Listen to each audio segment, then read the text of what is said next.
Hello, everyone, and thank you for joining us today. My name is Mariam Baksh. I'm staff correspondent at NextGov, and it is my pleasure to welcome you to the next session of Cybersmart 2020 Virtual Summit, Prioritizing the Security of Tomorrow. Joining me today is Colin Ahern, Deputy Chief Information Security Officer for the City of New York. I am excited to dig into today's interview, so without further ado, Colin, I'd first like to ask you, we've chatted a little bit before about how the strategy, the New York City Cyber Command kind of set you up for the pandemic and was, enabled you to sort of respond, facilitate the remote work that was necessary as a result of that. For sure. And firstly, thanks so much for having me. It's a pleasure to meet everybody and to speak with you virtually. And New York City Cyber Command was formed about 3 years ago by Executive Order 28, signed by Bill de Blasio in July of 2017. And we have one mission in two parts. Number one, our enterprise mission, which is prevent, detect, respond, and recover from cyber threats against city systems. And number two is to ensure that residents, visitors, and businesses can be safer in their digital lives. So when we started this journey 3 years ago, our strategy had three pillars. Number one was a focus on the identity. Number two, a focus on the endpoint. And number three, a focus on applications. So for identity, we've continued down a long journey of increasing the surety of our enterprise user identities. That includes multi-factor authentication, privilege access management, things of that nature. Number two, a focus on the endpoint means that we want to get visibility and control as close to the endpoint as possible.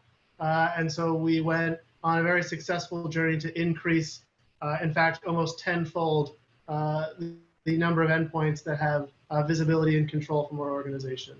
And number three, focus on applications and ensure that applications are free from vulnerabilities and continuing to focus on the services that residents, visitors, and businesses depend on, and that has really set us up for success. Additionally, I'd say we had an advantage of a green field. We were a new agency. We have a new important mission. We got incredible support from this administration to do what is right and necessary. So for our own tools and our own tooling, we took a cloud-first, zero trust approach. So materially, the activity of our agency, and like I said, those two parts of the mission, but focusing kind of for a couple minutes on the enterprise mission, takes place in the cloud, takes place in an environment which uses a zero trust network topology, and that enabled us to really quite seamlessly pivot into remote work because the architecture is one that the applications that our civil servants depend on to do their work can be accessed from a variety of locations without a meaningful degradation in the security or reliability of those applications. Okay, awesome. So let's dive in a little bit on each of or some of the aspects that it seems like were core to your strategy. So, for example, on IoT and connected devices, you mentioned a lab, which sounds very exciting. So tell us about this IoT lab and how that's worked with, making sure your agencies and the city's infrastructure has a modicum of assurance. For sure. And so like many organizations and like many municipalities, an increasing number of city services are delivered by, with, and through technology. And that all comes down to computers performing activities on behalf of agencies. And our Internet of Things Technology Lab, which falls under our urban technology portfolio, has been part and parcel with that strategy. And that is a team that focuses on ensuring that devices that provide critical services to residents meet the standards as outlined by not just us, but by a variety of other stakeholders, including the National Institutes of Standards and Technology and other bodies that promulgate both requirements and recommendations about how connected devices should operate, how they should be secured, and how they can be secured. We've had some successes. We follow a responsible disclosure policy. We've been able to identify a few previously unknown vulnerabilities, also known as zero-day vulnerabilities. That's just one of the examples of that strategy bearing fruit. Right. And kind of part and parcel with that is everything is software based, right? So I think you mentioned a little bit about applications and sort of vetting those. Can you talk a little bit about the software assurance part of this? For sure. And I would say many things are software. It does also depend on computers, Okay, fair enough. computers. But I would say that an increasing number of things can be abstracted via software-defined networking, maybe the latest craze, containerization, Kubernetes, other things, the power of abstraction to deliver services in kind of new and powerful ways. But our office manages and writes the policies and standards around the secure software development lifecycle. And we call that our software security assurance program. And that's to ensure that both commercial off-the-shelf software and homegrown software can be secured and meets the standards that both our agencies and our constituents expect so that their services can be reliable. And even during the pandemic, a few of the applications that we were able to, in quite short order, assess included the Project Cupid, which enabled people to get marriage certificates remotely, a variety of specialized COVID response activities, test and trace, and other things. So these are very, not just abstract enterprise software applications, but pieces of software that residents touch and feel every day. Right. So you're tasked with protecting the city's infrastructure and the city's agencies, but also sort of the citizens at large. And I think New York City is famous for having ubiquitous Wi-Fi available, but that kind of draws attention to the security threats as well. Talk about how you've sort of managed that. Yeah, great question. So one of the things that our office worked on was NYC Secure. You can learn more at nyc.gov/cyber. And that is a policy position accompanied by several tactics. The policy position is that you, the resident, the visitor, the business, deserve to be enabled to be provided with tools to help you make better decisions online, but in a way that respects your values. Kind of most salient and most relevant is privacy. So that, that policy position led us to two tactics. One of them was called the NYC Secure app, which is a free enterprise-grade mobile threat detection application available in the iOS and Android app stores, which provides you information about how you can navigate away from threats on your mobile device. And should your mobile device come into contact with a nefarious actor or malicious activity, can help you return your device to a state in which you can continue to do your work and live your life.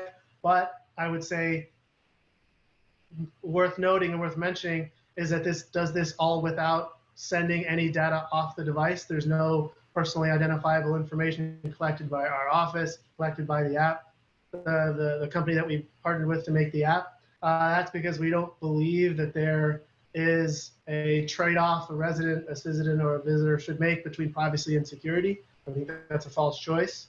So that's one of the tactics. And the second one is it's called Quad 9. We partnered with, it's now a separate organization, but originally from the Global Cyber Alliance, and it provides free, privacy-respecting, enterprise-grade defense of web browsing.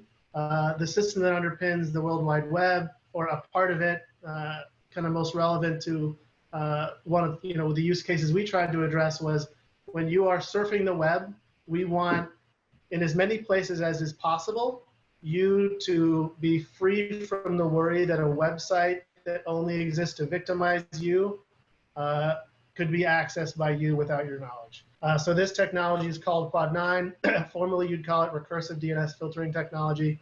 We partnered with a nonprofit, again, because we wanted it to work. It has to be performant. It has to be highly efficacious for this purpose. But additionally, we're not interested. It is orthogonal to us to collect PII or to resell it or what have you. So those are the two tactics. There are other tactics that our office continues to explore with private and public sector partners, and kind of in the, since the COVID, we have seen increased downloads, and we have continued to expand the presence of this Quad 9 technology, which incidentally, if you go to quad9.net, you could actually put on your own home router on your home devices, and it's absolutely great technology. And interesting. Sounds like more folks might be wanting to take advantage of that. Finally, I think we have a few minutes to ask.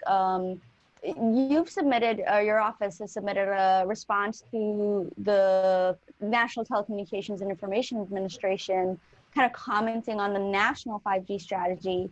Can you talk a little bit, which asks for comments on security in specifically. So can you talk a little bit about why a national federal regulatory approach is necessary versus, one you might take on yourself as a city, and what some of the things you're looking for from the federal government are there? I think there's a lot to unpack, and I think 5G technology is one of the things that we're happy has captured has captured some measure of public attention. We were incredibly honored to partner with the Chief Technology Officer for the city in these comments. And broadly speaking, the role of the federal government is to ensure a free, open internet is available so that economic activity can continue to flourish, that actual people can use this technology to better their lives, and be free from the worry that a foreign adversarial nation state or a multinational corporation is holding them or their data or the uses of this technology at risk. So that is what we believe kind of the fundamental nature of this problem is.